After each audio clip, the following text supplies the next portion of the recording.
સુરત શહેરમાં 31ને લઈ અને પોલીસ એક્શન મોડમાં આવી ચૂકી છે। ડીસીપી કક્ષાના અધિકારી દ્વારા પેટ્રોલિંગ કરવામાં આવી રહ્યું છે।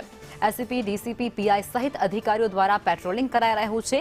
ઈ સ્કૂટર દ્વારા પણ વરાછા વિસ્તારમાં પેટ્રોલિંગ હાથ ધરાયું છે, જેમાં ફૂટ પેટ્રોલિંગ, કોમ્બિંગ સહિત વાહનોમાં સઘન ચેકિંગ હાથ ધરાયું છે। નશો કરી અને વાહન ચલાવતા તત્વો સામે પોલીસ દ્વારા લાલ આંખ કરવામાં આવી છે અને તેમના વિરુદ્ધ અત્યારે આ ડ્રાઈવ ચલાવવામાં આવી રહી છે, જેમાં ઉચ્ચ અધિકારીઓ પણ સામેલ થયા છે અને તેમના દ્વારા પણ ચેકિંગ પ્રક્રિયા હાથ ધરાઈ રહી છે। શહેરમાં રાત્રિ દરમિયાન પોલીસ દ્વારા સઘન ચેકિંગ અને पेट्रोलिंग।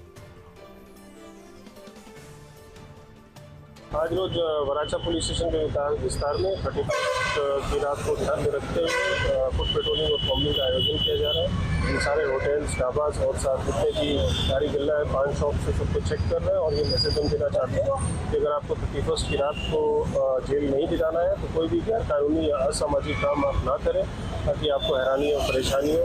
इस फुट पेट्रोलिंग में सारी डी स्टाफ, वराछा की पूरी टीम, जोन 1 एलसीबी की पूरी टीम, सेल्फ बैलेंसिंग बाइक से और पीसीआर वैन के थ्रू ये चेकिंग की जा रही है।